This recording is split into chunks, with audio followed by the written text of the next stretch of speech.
Back here, WHIP, Philly's #1 college radio station. Game 1 of the Stanley Cup Finals coming up Wednesday night at 8 o'clock on NBC Sports. And let's welcome in the man who will be on the call for the game, and that's Eddie Olczyk. Edzo, Zach Gelb here. How are you?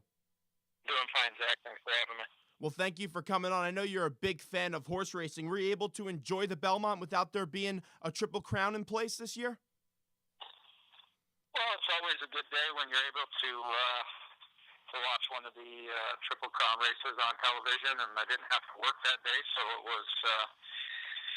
it was a good day. Unfortunately, I wasn't on the side of Palace Malice, but it was fun to watch the Belmont on Saturday. That's for sure. I know last time we had you on the show, I suggested to you that we should pay tribute to your favorite singer in Kenny Loggins and name a horse This Is It. Have you come close to that? Is that something in the works or no? You know what? I'm just going to worry about trying to pick winners right now instead of picking names for horses. But maybe at some point in the future that might play itself out. I have to be honest with you, and after all these years of interviewing you, you always tell me to listen to some Kenny Loggins, and I finally did it today right before the interview, and I listened to the song This Is It, and I wasn't all that impressed. And I know you're going to say my generation doesn't know music, but I am a big fan of Bruce Springsteen, so maybe we go to Born to Run for the next horse's name. Well, that probably would fit any horse pretty well. Hit him right between the or her right between the eyes. So hey, whatever floats your boat. If you want to name a horse, then I think those two are not too bad. Hopefully, at the end of the day, as long as they finish to the finish line first, that's for sure. Okay, so let's get to the hockey as Eddie Olczyk joins us. The Boston Bruins, they take care of the Penguins in 4 games, and Patrick Kane gets the Blackhawks to the Stanley Cup Finals, defeating last year's champion in the LA Kings. I would have to imagine you guys are definitely exuberant about this matchup with an original 6 matchup in place, and this looks like it's going to go 7 games. Well, when you have the 2 best teams in the National Hockey League fighting for the Stanley Cup, I think anything is possible. I expect a low-scoring series. I'd be shocked if it is anything less than 7 games, but I think with it being so close, Zach, it could easily go 4 or 5 games. I think that's how close these teams are. I think you have great goaltending. You got sets of defense that are real big and mobile like the Bruins, and real mobile and quick like the Blackhawks, and you have star power up front on both sides. So,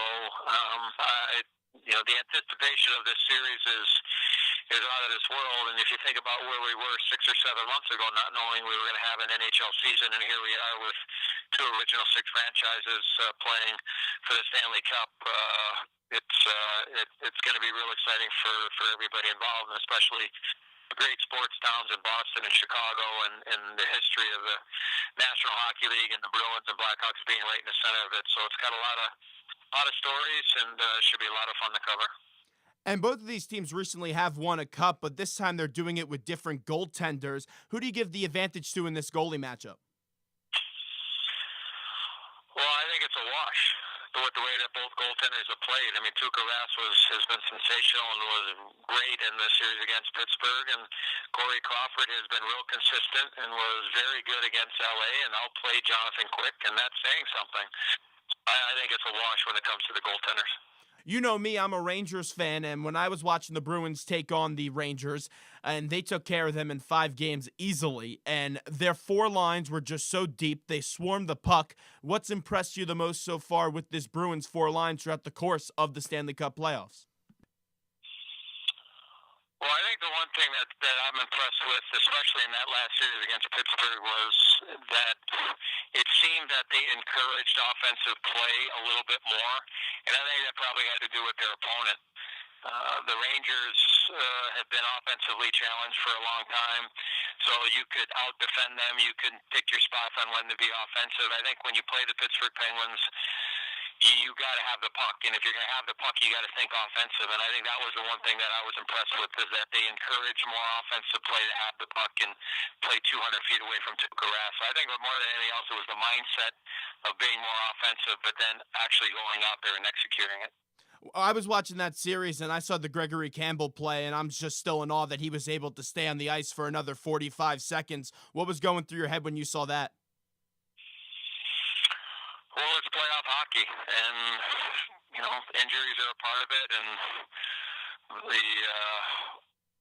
you don't like anybody being in distress, but you didn't know how bad of an injury it was at the particular time, and he got back to his feet and tried to do what he was able to do, and the Bruins, lucky enough, cleared the puck, and he was able to labor back to the bench. That's what playoff hockey is supposed to be. That's what playoff hockey will always be. And if you want to win, you're going to need efforts like that. And I've known Gregory Campbell for a long time. And he was a little guy running around in the locker room when his dad Colin was assistant coach on our Ranger team that won the Cup in 1994. So I know Gregory Campbell extremely well, and he's turned into a real effective NHL player. But you felt for him because you knew he was in a lot of pain and distress. But it didn't surprise me because that's what most hockey players would do, would be to try to get back to their feet instead of just laying there and wait for the trainer to come on the ice. Eddie Olczyk joins us on the hotline, Philly's #1 college radio station, WHIP. And Eddie, this Bruins defense has been phenomenal throughout the course of the playoffs with Zdeno Chara. Krug has been a sensational story. How do you like them matching up against this explosive Blackhawks offense? Well, the same as the Pittsburgh series. I mean, they're going to get Chara out there 30 minutes a game. They're going to protect Krug, play him, sparingly, get him out there against the third and fourth line of the Blackhawks. Very similar matchup for the Boston Bruins because of what they just came off of a Pittsburgh team that's real quick, real offensive, and I would anticipate the strategy would be the same. Jaromir Jagr, I was talking last night. I was doing some fill-in show on WLIE and a station in New York, and we had Russ Cohn on, and he was saying, I asked him, is Jaromir Jagr going to retire if he wins this Stanley Cup this year, and he doesn't think so. Can you see Jagr possibly retiring if they do win the Cup? I'm not sure. He's having a lot of fun in Boston. Not sure what their cap situation is moving forward. But he's brought a dimension to their team of you got to be aware for him. You got to be aware that he's on the ice, and he seems to have some chemistry with Bergeron and Marchand. He came into the National Hockey League as a rookie, winning a cup in the Stanley Cup with the Penguins way back in the early 90s, and here he is in a Stanley Cup final in 2013 with the Boston Bruins. So I'm really not sure. To you, what is the biggest storyline entering this series? If either team can score a power play goal. It looks like that's going to be a big time event. That could possibly decide the series here, Eddie. Well, you have two outstanding penalty killing teams, and all it takes is one power play goal, and it could be the difference not only in a game but in a series. And to me, the face-offs of the Boston Bruins, a very good face-off team, mobility of the Blackhawk defense, and can either one of these teams generate a power play goal, and that to me could end up being, as you mentioned, it could be the series. Eddie Olczyk joins us. Eddie, a few more questions right before we let you go. Let's just get to the Flyers since they are the local team here. It was a disappointing season for them. We had Pierre Maguire on a few weeks ago, and he said you don't want to put too much into a shortened season, but what do you think went wrong with the Flyers this past season?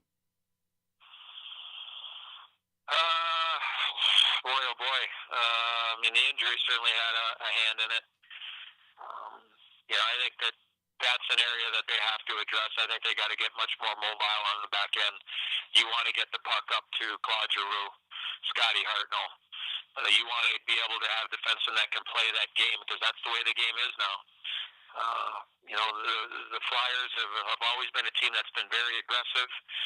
Knowing Peter Luukko very well and knowing Paul Holmgren, they've always been and shown the mindset of being very aggressive and making changes. And I think that's the one area that I would look at now.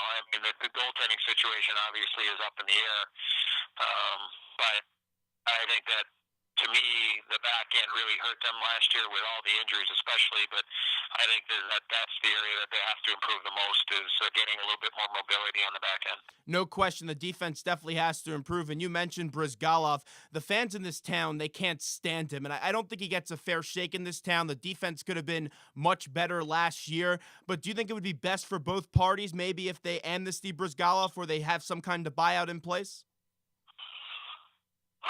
Well, that seems to be the $60-some million question or whatever is left on his deal. You need consistency in goal. That's what you need. And he had a good year. I mean, he had a good regular season. I mean, he did. Did he have some tough games and give up some bad goals? Yeah, but I mean, how many goaltenders haven't? Um, it's an interesting dynamic. It comes down to the finances for sure. And with the salary cap going down, those decisions are for the powers that be. But he did have a bounce back season as far as I was concerned. I mean, he was their MVP for a long stretch of the regular season. But at the end of the day, is you got to find a way to win and get in the playoffs. And I know what the expectations are in the city of Philadelphia and for the Flyers, and it's not good enough where they are right now. That's for sure.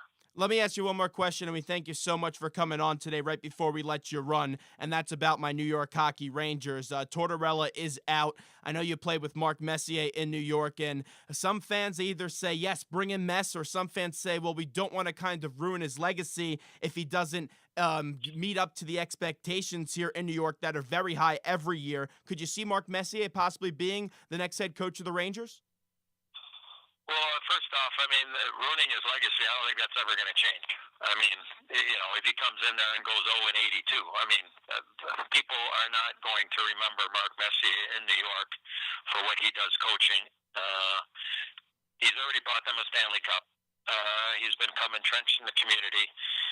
I think Mess can do it as long as he hires people around him to be able to have the wherewithal and the courage to be able to tell him no, and with no experience. And I lived it in Pittsburgh when I coached. I went in there with no experience and had to hire people around me that had the willingness and the courage to tell me no or disagree. And you just can't have yes people around. I mean, Mark's too great of a leader and player not to realize that. And I think that he could do the job as long as he was allowed to hire people around that would disagree with him. To me, it's Dave Tippett, who's still the coach of the Phoenix Coyotes. His contract is coming up at the end of the month. I think it's Dave Tippett and everybody else. That's what I think. If I had a say in the Ranger hiring, I would zero in on Dave Tippett now. Whether or not he'll be available or he will go somewhere else, I think you wait and see what his plans are until he re-signs in Phoenix or he becomes a unrestricted free agent. But I think it's Dave Tippett and everybody else. I think he's that good of a coach, and knowing New York, I think that he would sit awfully nice behind the bench at the Garden. Well, Edzo, we really appreciate the time. Thanks so much. Enjoy the Stanley Cup Finals, and we'll talk to you again real soon. Okay, Zach.